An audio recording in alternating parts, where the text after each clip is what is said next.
বিসমিল্লাহির রহমানির রহিম।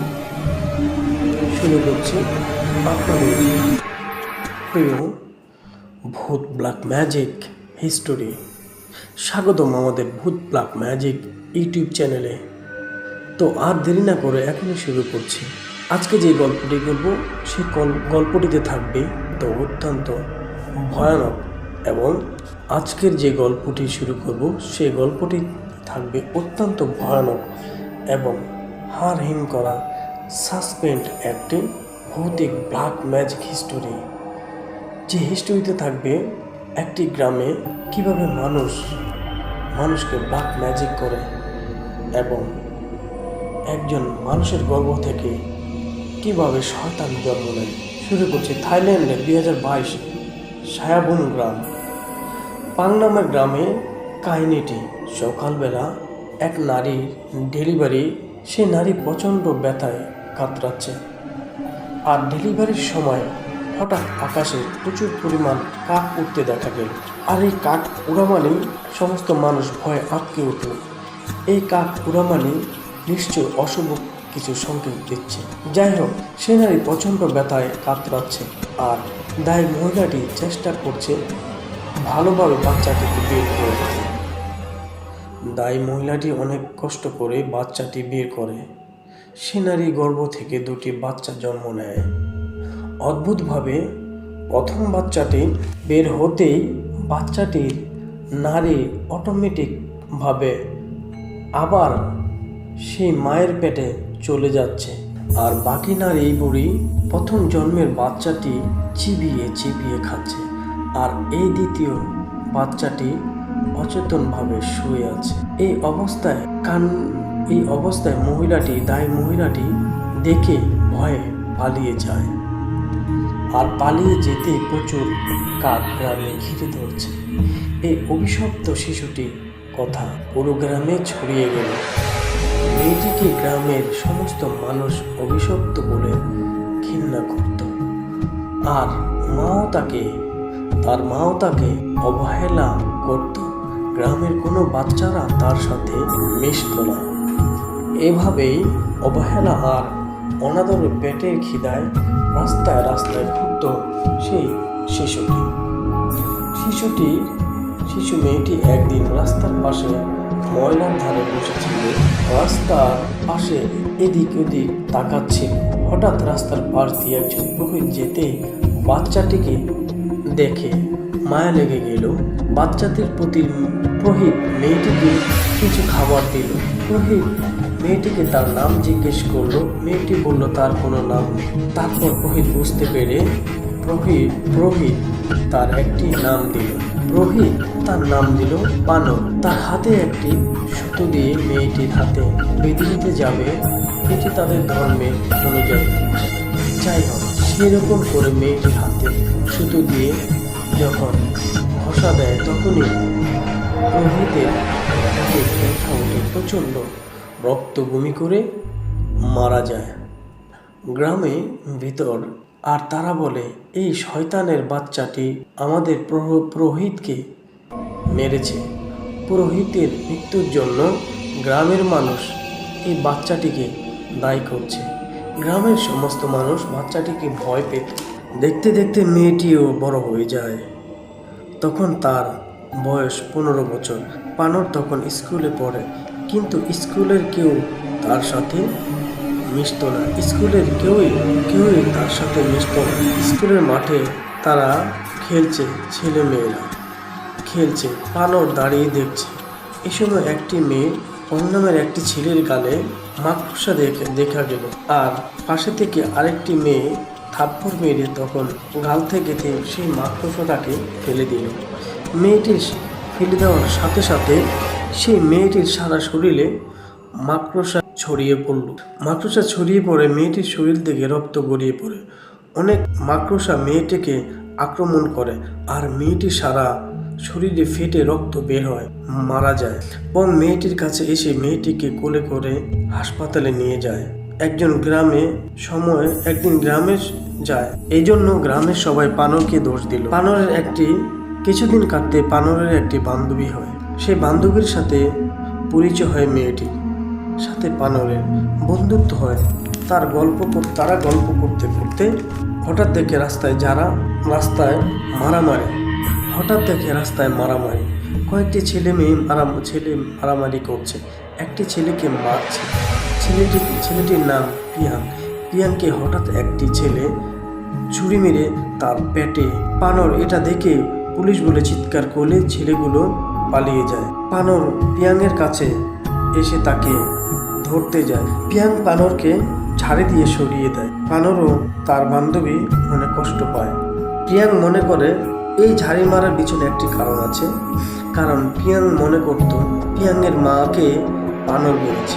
পানর ছোট থাকতে একদিন পিয়াংদের বাড়িতে খাবার চাওয়ার জন্য যায়। পিয়াংয়ের মা পানরকে গলা ধাক্কা দিয়ে বের করে দেয়। পানরের গায়ে হাত দিতে পিয়াংয়ের মা সারা শরীর রোগ ফুলে কালো হয়ে যন্ত্রণায় মাটিতে লুটিয়ে পড়ে, আর পানর পিয়াংয়ের মায়ের গলা টিপে ধরে। পিয়াংয়ের মা মারা যায়। সেই থেকে পিয়াং মনে করে পানর তার মায়ের। এদিকে পানরের মা তাদের একটি আলাদা করে বসে।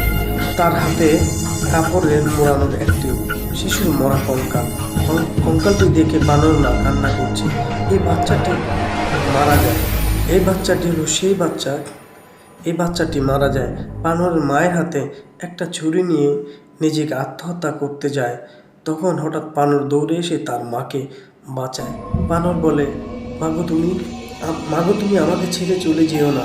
পানরের মা পানরকে গালাগালি করে পানরের জন্যই আজকে তার জীবনে অভিশাপ নেমেছে। তারপর সব ঠিক হয়ে যায়। রাতে পানর ঘুমের ঘরে স্বপ্ন দেখে একটি লোক তাকে মারার জন্য আসছে, তাকে গলা টিপে ধরে মারছে। লোকটির মুখে একটি ট্যাটু আঁকা। পানর ঘুম থেকে জেগে ওঠে। পরদিন পানর তার বান্ধবীর বাসায় গিয়ে সব কিছু খুলে বলে, এবং সে ট্যাটুটিও সে এঁকে দেখায়। পানরের বান্ধবীর নাম তেল বলে এই সমাধান খুঁজতে সে তাকে এক মহিলা তান্ত্রিক এর কথা বলে। পানর রাজি হয়। হঠাৎ পানরের পিরিয়ড হয়, রক্ত ঝরে। তেল তার বান্ধবী পানরকে তার কাছে থাকা একটি ন্যাপকিন এনে দেয়।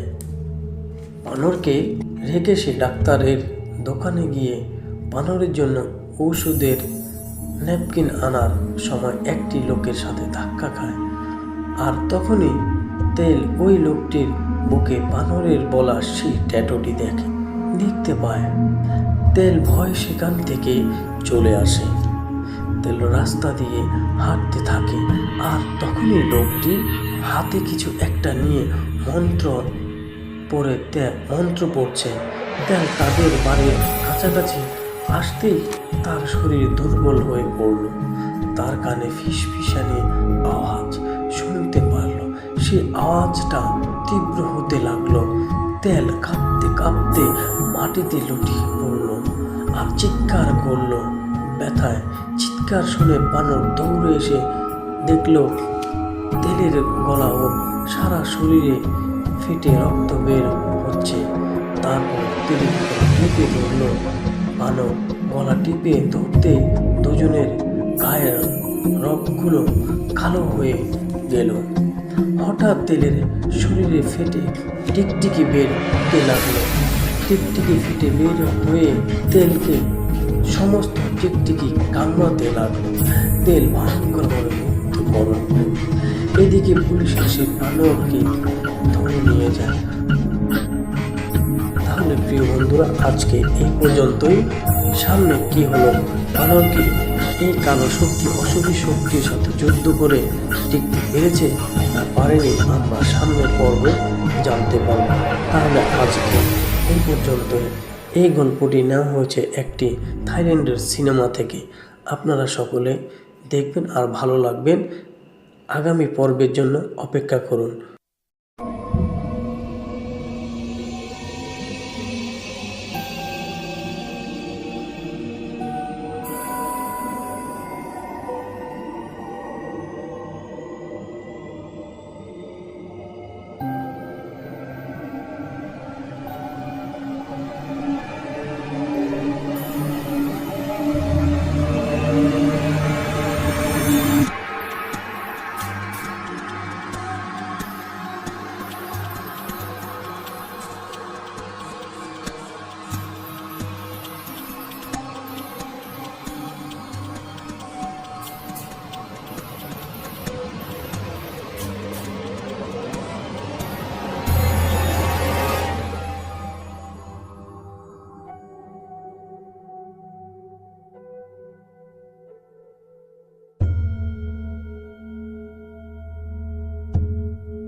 আসসালামু আলাইকুম, সবাই ভালো থাকবেন। খুদ বা ম্যাজিক।